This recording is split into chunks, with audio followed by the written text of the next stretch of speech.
గాజు గ్లాసు గుర్తు కేటాయింపు విషయంలో జనసేనకు స్వల్ప ఊరట లభిస్తే తెలుగుదేశం పార్టీకి మాత్రం షాకే తగిలింది.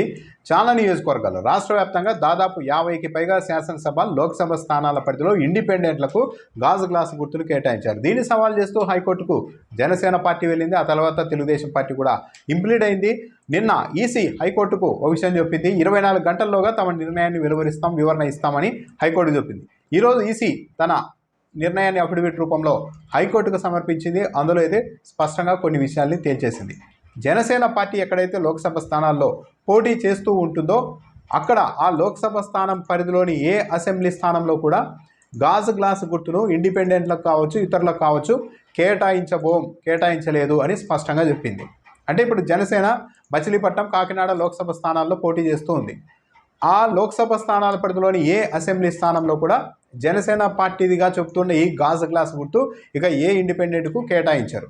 అది ఒక వివరణ. అయితే జనసేన పార్టీ 21 అసెంబ్లీ స్థానాల్లో రాష్ట్ర వ్యాప్తంగా పోటీ చేస్తోంది.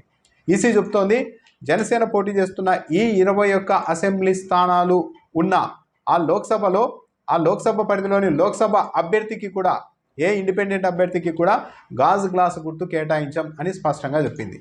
అంటే 2 ఎంపీ స్థానాల పరిధిలో పోటీ చేస్తున్న ఎంపీ స్థానాల పరిధిలో ఏ అసెంబ్లీ అభ్యర్థికి, ఇండిపెండెంట్ అభ్యర్థికి కావచ్చు, ఎవరికైనా కావచ్చు గాజు గ్లాస్ గుర్తు కేటాయించారు. దాంతోపాటు 21 లోక్సభ అసెంబ్లీ స్థానాల్లో జనసేన పోటీ చేస్తోంది కాబట్టి ఆ అసెంబ్లీ స్థానాలు ఏ లోక్సభ స్థానం పరిధిలోనికి వస్తాయో ఆ లోక్సభకు పోటీ చేస్తున్న ఏ అభ్యర్థికి కూడా ఈ గాజు గ్లాస్ గుర్తును కేటాయించారు.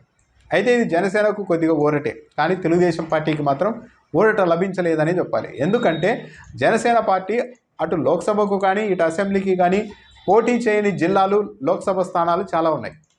ఉదాహరణకు అనంతపురం, కర్నూలు జిల్లాలో జనసేన పార్టీకి ఒక్క సీటును కూడా కేటాయించలేదు. అక్కడ జనసేన అభ్యర్థులు లోక్సభకు లేరు, అసెంబ్లీకి లేరు. ఇలాంటి చోట గ్లాస్ గుర్తు ఫ్రీ సింబల్గానే ఉంటుందని కూడా ఈసీ స్పష్టంగా చెప్పింది. అది ఈసీ నిబంధనలు, అంతకుమించి తాము కూడా ఏమీ చేయలేము. ఈ వెసులుబాటు మాత్రమే ఇవ్వగలం. జనసేన ఎక్కడైతే పోటీ చేస్తుంటుందో అక్కడ మాత్రమే కాస్త వెసులుబాటు ఇవ్వగలం, కానీ జనసేన పోటీ చేయని చోట అది ఫ్రీ సింబల్గానే ఉంటుందని చెప్పింది. ఇప్పటికే అనంతపురం జిల్లాలో కొందరికి గాజు గ్లాస్ గుర్తుని ఇండిపెండెంట్లకు కేటాయించారు.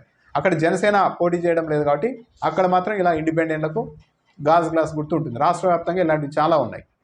సో ఇది తెలుగుదేశం పార్టీకి ఇబ్బందికరమైన పరిణామం. ఎందుకంటే గాజు గ్లాస్ గుర్తు కనిపిస్తే ఏమో ఇక్కడ కూడా జనసేన పోటీ చేస్తుందేమో అని జనసేన అభిమానులు కావచ్చు, ఎవరైనా అమాయకులు అనుకొని జనసేనకు ఓటు వేస్తున్నాం అనుకొని ఆ ఇండిపెండెంట్లకు వచ్చిన గ్లాస్ గుర్తు మీద ఓటేస్తే ఆ మేరకు తెలుగుదేశం పార్టీ వైపు రావాల్సిన ఓట్లు ఈ ఇండిపెండెంట్ల దగ్గరే, ఆ గ్లాస్ గుర్తు దగ్గరే ఆగిపోతే తెలుగుదేశం పార్టీకి మైనస్ అవుతుంది.